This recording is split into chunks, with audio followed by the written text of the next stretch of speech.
नमस्कार, आप देख रहे हैं कच्चा चिट्ठा और मैं हूं आपके साथ राजप्रीत कौर।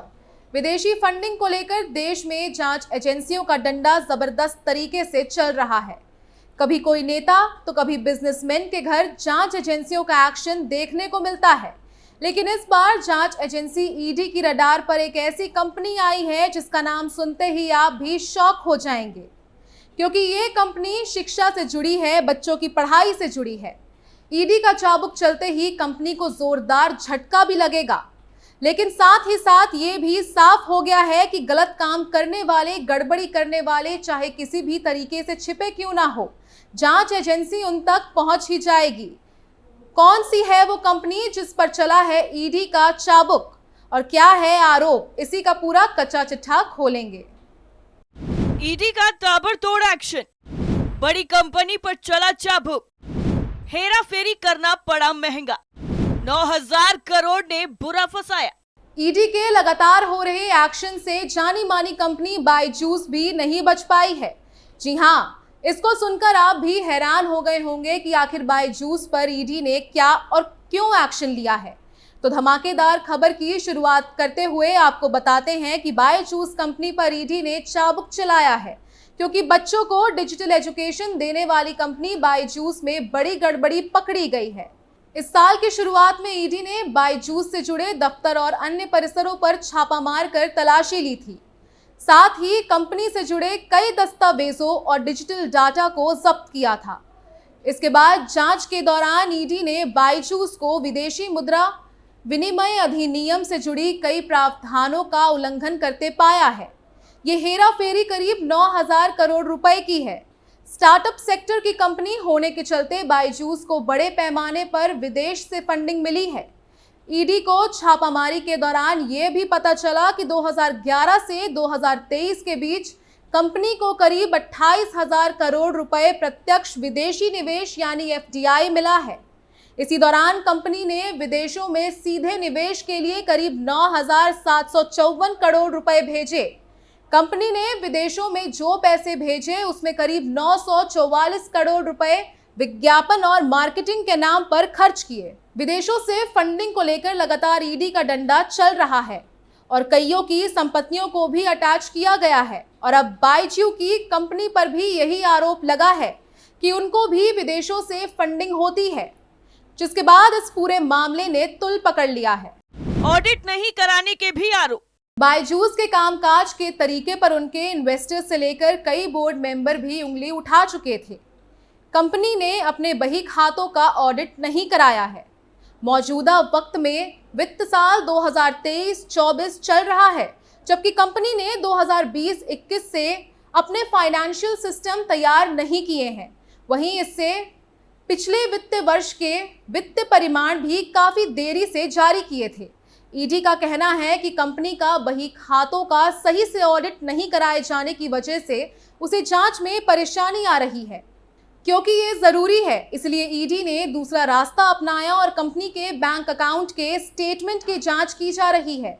ईडी ने कई व्यक्तियों से मिली निजी शिकायतों के आधार पर बायजूस के खिलाफ जांच शुरू की थी।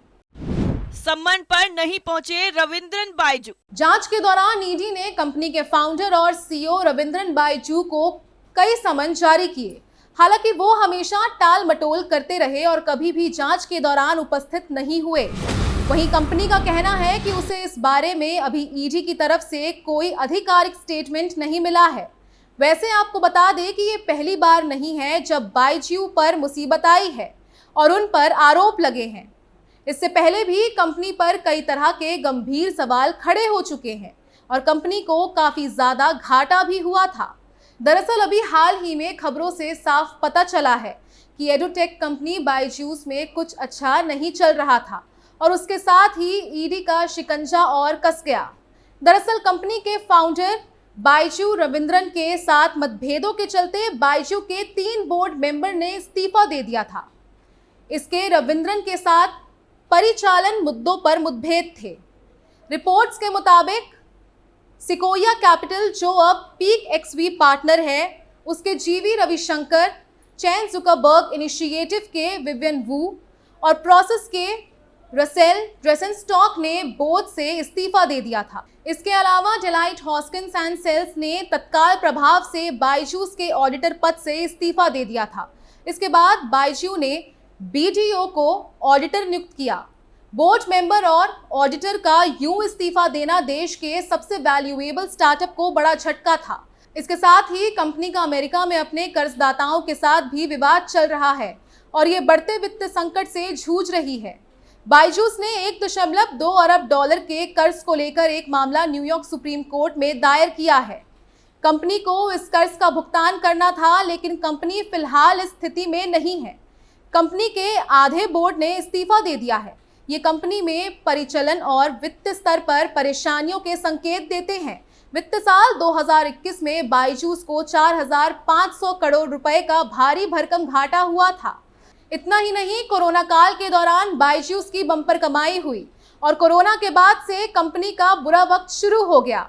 स्कूल कोचिंग खुलते ही बच्चे ऑनलाइन स्टडी से दूर होते गए।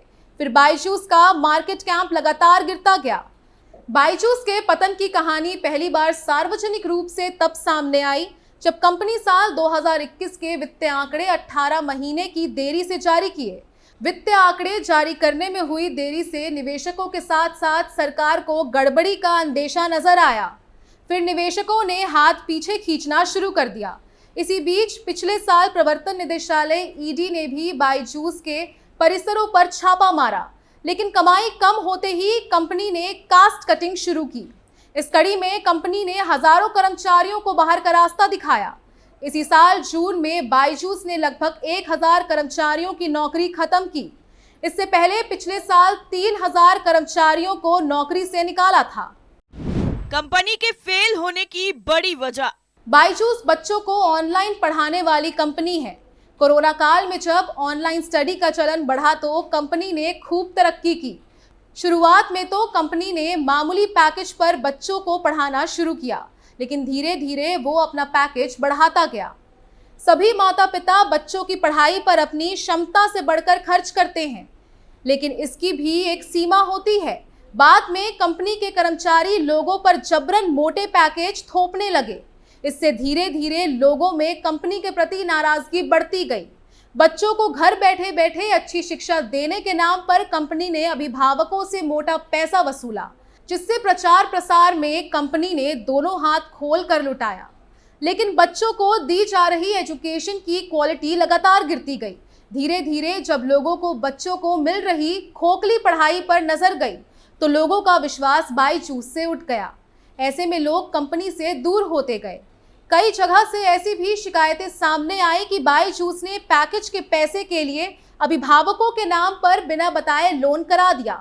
बिना जानकारी दिए लोगों को दिलाकर कंपनी ने पैसे तो वसूल लिए, लेकिन जब लोगों को अपने साथ हुए चीट का एहसास हुआ तो वो बिफर गए। फिर कंपनी के खिलाफ शिकायतों का पुलिंदा मोटा होता गया। दूसरी तरफ कंपनी की हैवी पब्लिसिटी पर माउथ पब्लिसिटी भारी पड़ी। आपस की बातचीत में लोग बायजूस की चर्चा करने लगे। धीरे धीरे लोगों का विश्वास उठता गया। कंपनी ने अपने बिजनेस को बढ़ाने के लिए मार्केटिंग के लोगों को हायर किया। इन लोगों पर बिजनेस बढ़ाने का जमकर दबाव डाला गया। नतीजा ये हुआ कि इस दबाव ने फेक डील को बढ़ावा दिया। कंपनी के कर्मचारी ही नौकरी बचाने के लिए फेक डील करने लगे। ये लोग अपने संगे संबंधियों को पैकेज बेचकर बाद में उसे रिफंड करने लगे, जिससे कंपनी को दो तरफा नुकसान झेलना पड़ा। एक तरफ कंपनी को अपने कर्मचारियों को पैसा देना पड़ा तो दूसरी तरफ कंपनी के पास आया पैसा कुछ ही दिनों में रिफंड होने लगा। इतना ही नहीं, कंपनी के पतन में ग्राहक और कर्मचारियों से गलत व्यवहार किया जाना भी एक बड़ी वजह है। बायजूस ने कई मौकों पर ग्राहकों को पैसे रिफंड नहीं किए और कर्मचारियों को मशीन बना दिया। कंपनी का सारा ध्यान वैल्यूएशन पर रह गया। प्रोडक्ट की क्वालिटी लगातार गिरती गई। जानकारों की माने तो बायजूस के फेल होने की भी यही वजह है। अब देखना है कि कंपनी मौजूदा संकट में उभर पाती है या फिर धीरे धीरे खत्म हो जाती है। पहले लोगों को लालच देकर अपने जाल में फंसाया, फिर धोखाधड़ी की और अब अर्श से फर्श पर आई बायजूस का भविष्य क्या होगा ये देखना काफी अहम होगा। कच्चा चिट्ठा में फिलहाल के लिए इतना ही। बाकी खबरों के लिए देखते रहिए कैपिटल टीवी। नमस्कार।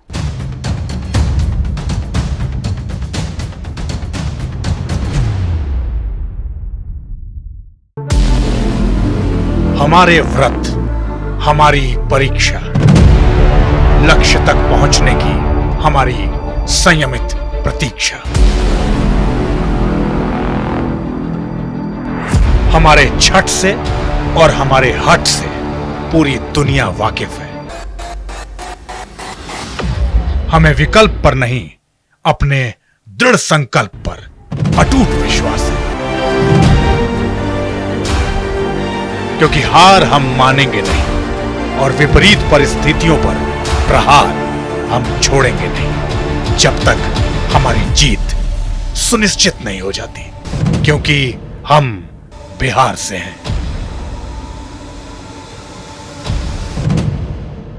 कैपिटल टीवी पर मैं अमित प्रकाश लेकर आ रहा हूं बिहार पर एक ब्रांड न्यू स्पेशल शो। हम बिहार से हैं।